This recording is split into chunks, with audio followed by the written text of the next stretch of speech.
এটা আমাদের দেশে একটা প্রচলিত ধারণা যে শ্বাসটা বের করে দিলে ব্রণটা চলে যাবে, আর কোনো চিকিৎসার প্রয়োজন নেই। একটা হলো চাপের কারণে এক ধরনের একনি স্কার বা গর্ত হয়ে যায়।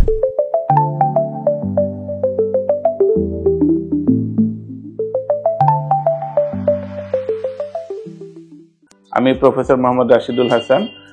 আজকে আমার ব্রণ বা ব্রণের বিভিন্ন সাব ভ্যারাইটি নিয়ে বিভিন্ন ভিডিও আছে, যেমন একনি ভালগাইস, যেটা হচ্ছে কমন একটা একনি বা ব্রণ।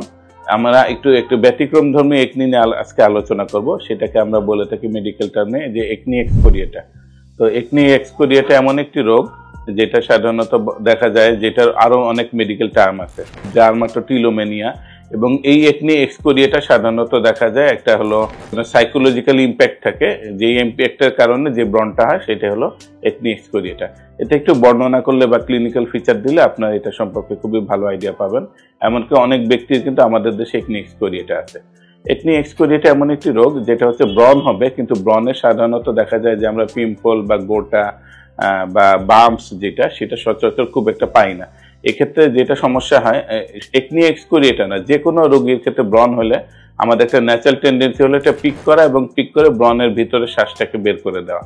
এটা আমাদের দেশে একটা প্রচলিত ধারণা যে শ্বাসটা বের করে দিলে ব্রণটা চলে যাবে, আর কোনো চিকিৎসার প্রয়োজন নেই।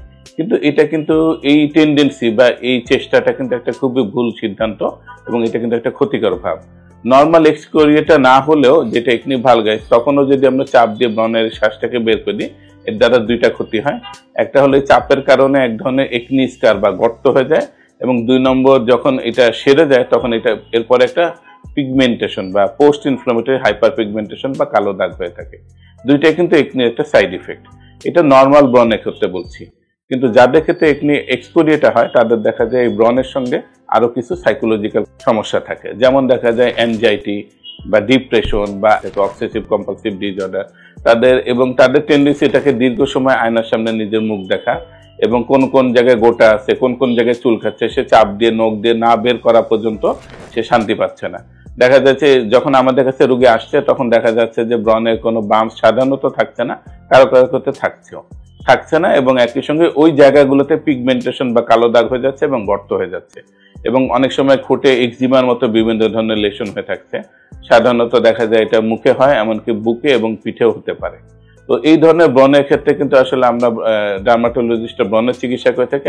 অনেক সময় অ্যান্টিসাইকোটিক বা বিভিন্ন ধরনের ডিজিজ মডিফাইং ড্রাগ বা অন্যান্য কিছু আমরা দিয়ে থাকি। একই সঙ্গে আমরা যেসব চিকিৎসা করব বা অনেক সময় আমরা কাউন্সিলিং করে থাকি, অনেক সময় আমাদের সাইকিয়াট্রিক কলিগের কাছে এই ধরনের পেশেন্টকে পাঠিয়ে থাকি। তো এইসব ব্যাপারের সঙ্গেও কিন্তু আমাদের আরো যে জিনিসটা করতে হবে, এটা রোগীর সচেতনতা খুবই জরুরি। চুলকাক বা না চুলকাক, তাদের একটা হ্যাবিচুয়াল টেন্ডেন্সি থাকে যে নখগুলা দিয়ে খুঁটে এরকম ব্রণকে খোটানো। এই জিনিসটাকে আপনার ওভারকাম করতে হবে, এই অভ্যাসটাকে ত্যাগ করার চেষ্টা করতে হবে, দরকার হলে সাইকোলজিক্যাল বুস্ট আপ হতে হবে, এবং এটার ব্যাপারে ওভার টেনশন, অ্যাংজাইটি, ডিস্ট্রেস নেওয়া যাবে না। এবং এটা সাধারণত দেখা যায় ফিমেল রোগীদের ক্ষেত্রে হয় এবং একটু অ্যাডাল্ট মানুষের হয়।